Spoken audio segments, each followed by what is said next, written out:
and welcome to Climate Watch. I'm Fei Fei. On October the 14th, China and Iceland issued a joint statement pledging to strengthen cooperation on geothermal energy and the green transition.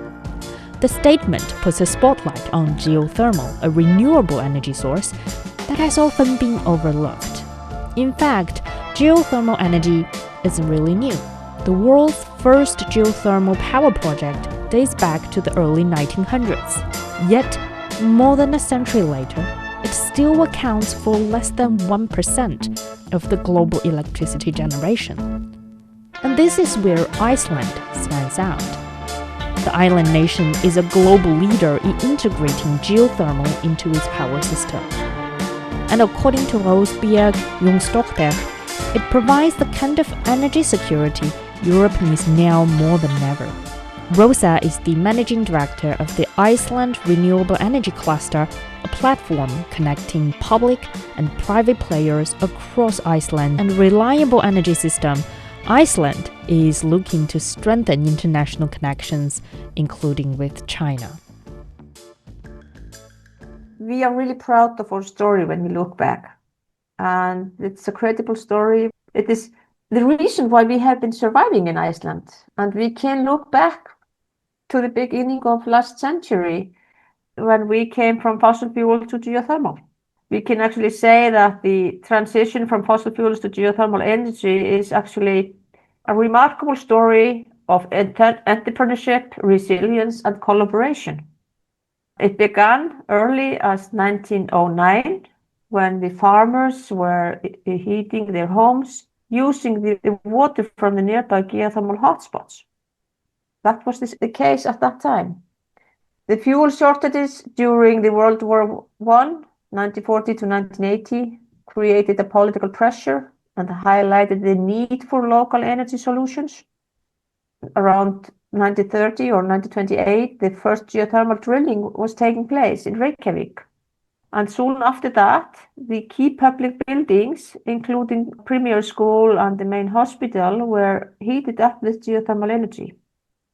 Around 1940, Iceland voted in favor of expanding the geothermal heating, launching a major operation in one of Europe's poorest countries at that time. So it was a game changer. When we come to the time of the history around 1917, which it was actually when the oil crisis was happening at that time, and then it became as a turning point. It pushed Iceland to accelerate its shift to renewables, replacing oil with geothermal for household heating. And within just a decade, oil dependency for heating dropped from 50% down to 10%. So all electrical energy is produced by renewable energy resources today. Hydro is around 70% and the geothermal around 30%. And if you look into if you should put some price label on it, if you can say so, then the economic benefits of the geothermal district heating system is around 7% of the GDP. So it's a big advancement. It seems like a natural choice, actually, for Iceland to go to geotherms. Absolutely. And if you think about that, because we are an island, we are not producing oil, we are not producing gas. You are changing the export-import balance and in favor to the country, to the local resources. Yes, I'm also very curious when it comes to, you mentioned the turning points happened in 1970s, that Iceland start to really investing and start to advancing in related projects using geothermal energy.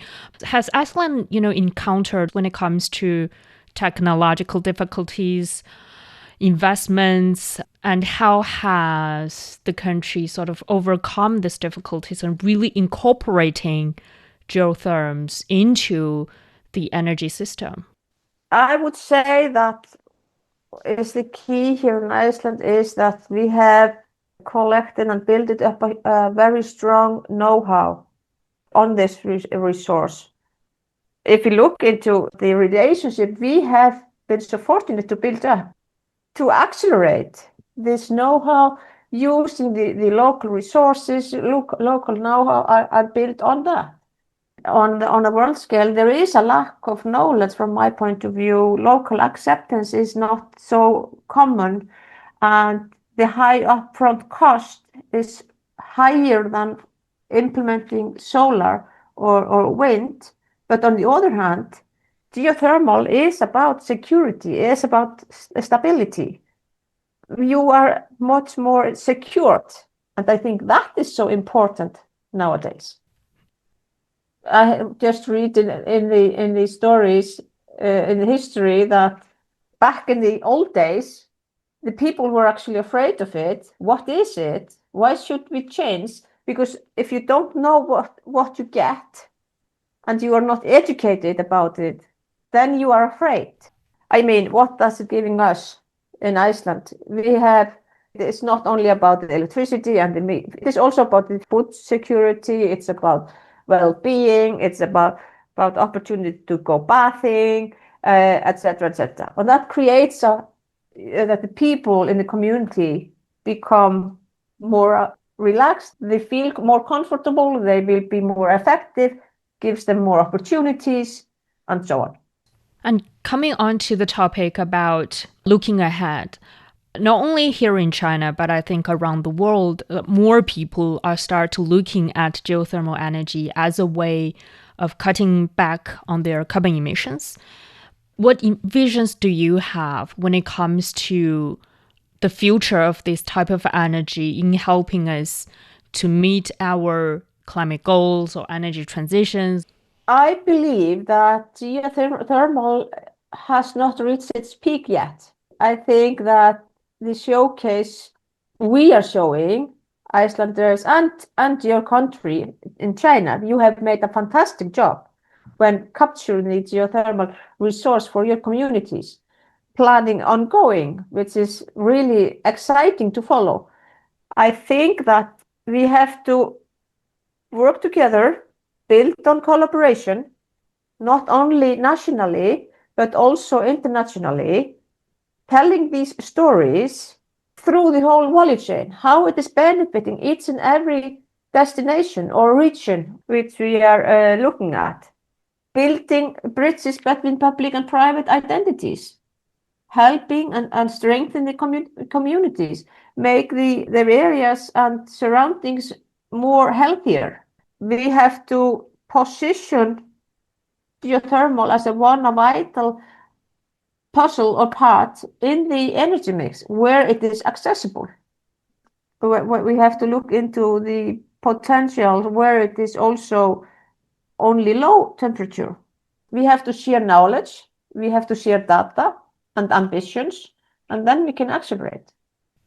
When it comes to the cooperation between China and Iceland, which they recently pledged to deepen their cooperation, especially they mentioned geothermal energy. You mentioned about knowing advantages.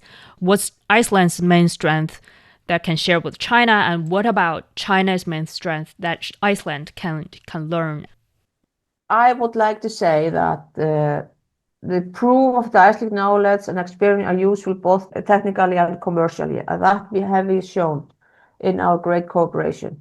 If you take it on a global scale and connect it in that case, that you have actually been capable to taking the strategy and the policy forward. You have started to implement. And the key to China's success, from my point of view, is the regulation that was designed for fossil fuel heating was actually adapted to the geothermal, and the stability was rewarded. I think that is important. If that can be shown in other destinations, then definitely that is the case. If we take Europe connected to the issues happening there is the fluctuation in temperature control. And what does it cause? It causes the pricing. While everybody went to the crisis through for example, the COVID period of time, our price was stable. And that is the biggest strength of this resource is the operating cost after the implementation and the upfront cost. But China adopted it and took an advantage of the key benefit of geothermal by long-term stability. And I'm actually quite proud of my member, Arctic Green, who has made a fantastic job in collaboration with big players in China. I think that that this is something which we can show the world, that you have to take the best of the best and push it together, adapt it to the places where you are. As Rosa mentioned, Iceland started to advancing its development on geothermal resources in the 1970s. And around the same time, China also launched its first geothermal power projects in Guangdong and Xizang, also known as Tibet. Today, geothermal energy in China is widely used for heating and cooling, just like in Iceland, especially in the north, as well as parts of the east and southwest. But when it comes to electricity, the picture is a bit different. By the end of 2020, China's installed geothermal power capacity was just 45 megawatts, compared with 530,000 megawatts of wind and solar power during the same period. So why hasn't geothermal captured the attention of energy developers in China? I asked Shu Biao, an associate professor in the Department of Geological Engineering at Central South University in Changsha, Hunan Province. His research focuses on rock mechanics and geothermal development. China has actually abundant of geothermal resources also. And there are several regions with the greatest geothermal potential. And the first in the Tibet and the Yunnan Sichuan region. So this area is located in the Himalaya geothermal zone and it has the most high-temperature geothermal resources. So there are more than 600 high-temperature geothermal features on the surface in southern Tibet, such as the geysers and boiling springs. So the geothermal resource here has a great potential for power generation. So in China, the current existing two operational geothermal power stations are both in Tibet, like the Yangbajin of the 1970s and the Yangyi of the 1980s. So in West Yunnan, as a modern volcanic area, the geothermal resources are also extremely rich and good for the electricity generation. But in most places in China, so such as in southeastern coast area, so including the Guangdong, Hainan, Fujian, and other places, it is rich in medium and low temperature geothermal resources.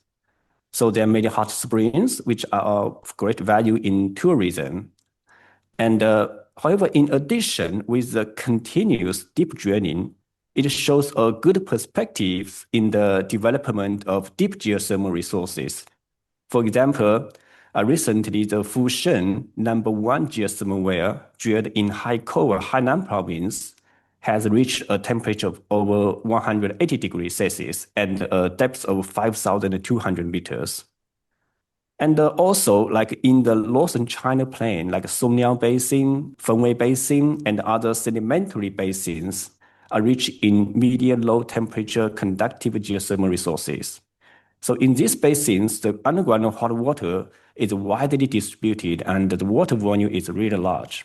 Although the temperature is generally not extremely high, it is suitable for the applications such as district heating, bathing, and greenhouse the heating. So to summarize, although the geothermal potential in China and the world is much higher than all the fossil fuels, according to the International Energy Agency report, at the moment, geothermal energy only meets less than 1% of the global energy demand. And the geothermal remains the second least used clean energy resources, much less than the solar and wind. Yeah, exactly. That's the question that I have always in mind when it comes to the application of geothermal energy. You mentioned that it's widely distributed, but it's among the least developed, especially with wind and solar energy. And why do you think it is happening in this way? Well, this is actually a great question. Geothermal is overlooked and mainly because it has faced a higher upfront barriers and more restrictive resource conditions compared to wind and solar. So unlike wind and solar, which is available in almost everywhere, the geothermal energy is strongly tied to the specific geological conditions. So, for example, the high temperature geothermal resources for power generation are mainly concentrated in tectonically active areas, such as Iceland, New Zealand, and Vietnam and the Tibet region in China. Even medium to low temperature geothermal resources for heating requires a specific underground storage and water bearing layers. Also, geothermal projects also have facing this high economic pressure in the early stages. So before you build in a geothermal project, people needed to drill exploration wells to confirm the location, the temperature, and the water value of the underground resources. This process is costly and of high uncertainty. So, and a single deep well can cost millions to tens of millions of RMB.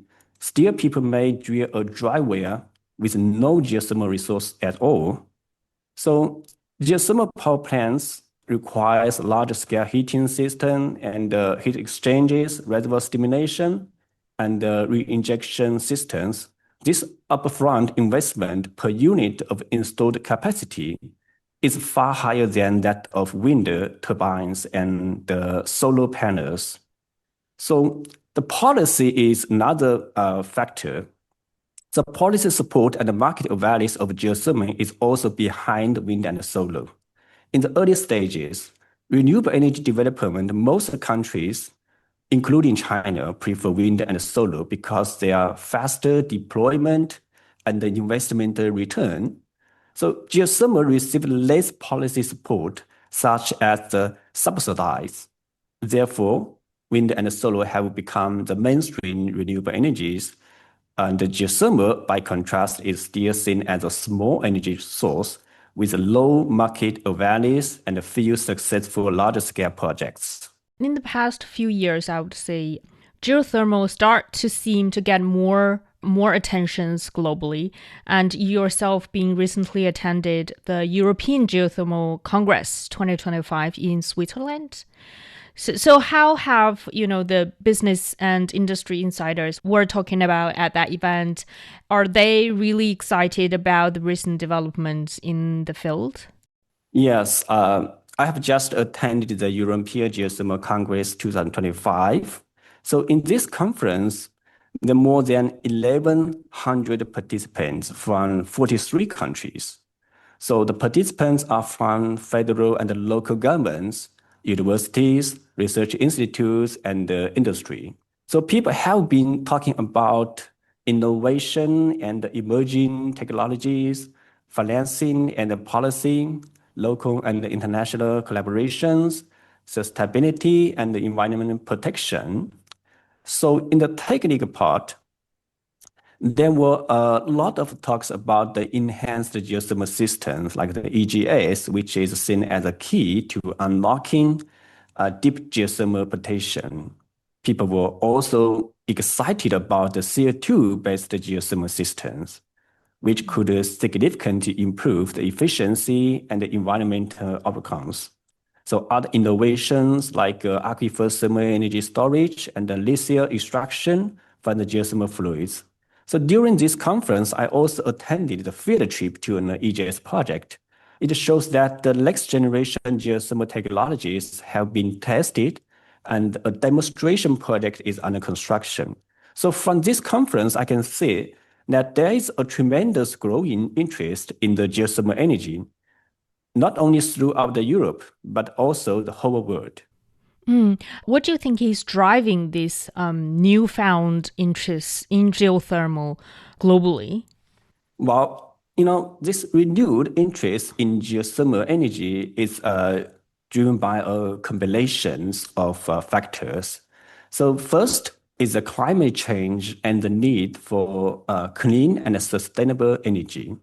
So the transition from fossil fuels to renewable energy sources is a global priority. The geothermal energy produces very low greenhouse gas emissions and it is a baseload power source providing consistent energy 24/7. So geothermal is considered as an essential part of this energy transition.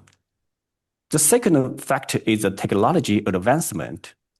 So the development of EGS has expanded the potential of geothermal energy in unconventional geothermal resources. So this technology may break the geothermal geographic limitations, making it viable in more places in the world.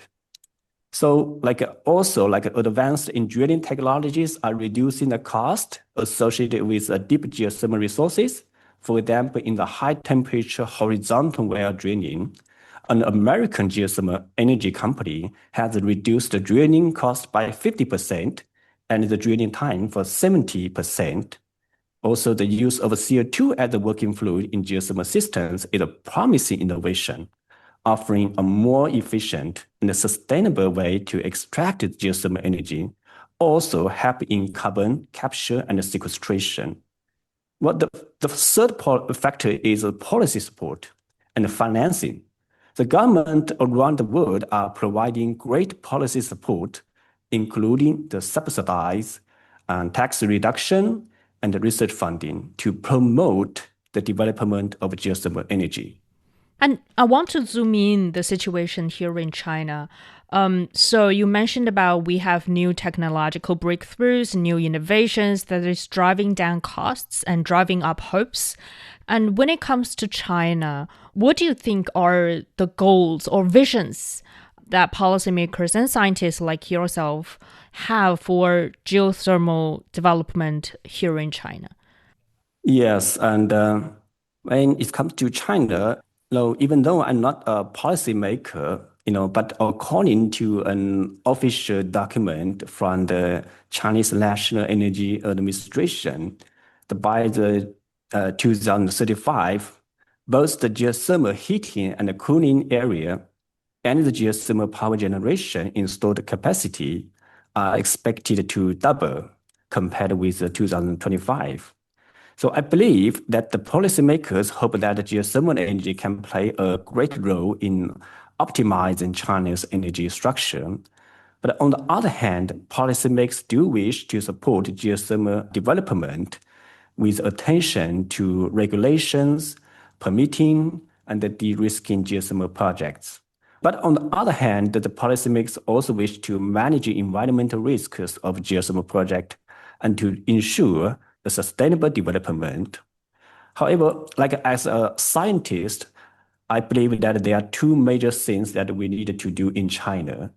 The first one is the urgent need to further clarify the inventory of geothermal resources in China, especially the exploration of deep geothermal resources, by adopting advanced geophysical exploration methods and improving the accuracy of resources evaluation, combining with AI, more geothermal resources can be discovered. So providing a solid foundation for large-scale development of geothermal in the future. For example, in Central South University, here we are using innovative geophysical methods and equipment and successfully used in these two major deep geothermal exploration projects in Qinghai and Hainan province.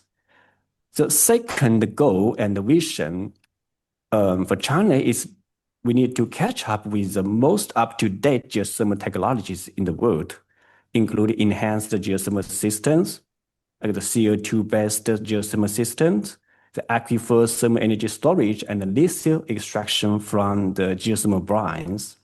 So, according to the International Energy Agency, EGS is one of the two next-generation geothermal technologies. It has the potential to unlocking the abundant geothermal energy in deep hot dry rocks. Currently, China, United States, and Europe are putting lots of effort in this new technology. There was significant interest in CO2-based geothermal system also. They use the CO2 as a working fluid instead of water, potentially making geothermal more efficient and reducing the environmental impact. So there's a fantastic idea to combine the geothermal energy extraction with the CCUS And it is called the CO2 plant geothermal systems. But recently, there's also a lot of discussion on aquifer thermal energy storage. It is a new technology that stores thermal energy in underground aquifers for later use. And the use of geothermal fluids for lithium extraction is generating considerable excitement also. We all know that lithium is a critical mineral for battery industry. So this dual use of geothermal resource to produce both energy and valuable minerals is absolutely a brilliant idea. But finally, both the policymakers and the scientists need to realize that the importance of international collaboration. So only by this cooperation, we may be able to reach the goals that I just mentioned. Since you mentioned international cooperation, for example, that China has with Iceland, in what directions or what really excites you the most in these international cooperation projects? Actually, the international geothermal cooperation between China and Iceland dates back a long time ago. So according to a reference, the Icelandic government supported the geothermal training program has hosted more than 90 fellows from China for a 6-month geothermal training since the 1980s. Also, in the 2006, a China and Iceland joint geothermal company was established in Shanxi province. And after 18 years of development, this joint company has carried out the geothermal heating and cooling business in China in nearly 100 million square meters in 8 provinces. So providing clean heating for more than 500,000 families in China and cumulatively reducing greenhouse gas emissions by 25 million tons. Of course, this China and Iceland geothermal cooperation is absolutely a great news to the geothermal industry because Iceland has a decades-long successful experience in geothermal development. The share of geothermal energy in Iceland's primary energy supply is about 65%. But of course, when we are talking about the international cooperation in geothermal energy, it's not just about Iceland. There are plenty of other countries involved too, like New Zealand, Germany, and Indonesia, United States, and many more. For instance, New Zealand is one of the top players in geothermal energy worldwide. But at the same time, in addition to this conventional district heating and hydrogeothermal technologies we learned from Iceland and New Zealand, it is equally important for China to pay attention to the next generation geothermal technologies. So in this case, China needs to expand this international cooperation with many other countries in Europe. So by bringing global expertise, resources together, it is possible to accelerate technology innovation and breakthrough. And once these technologies have been broken through and the cost has been significantly brought down, we will be able to tap into the huge amount of deep geothermal energy for power generation. According to the International Energy Agency, geothermal could meet 15% of global electricity demand growth between now and 2050 if project costs continue to fall.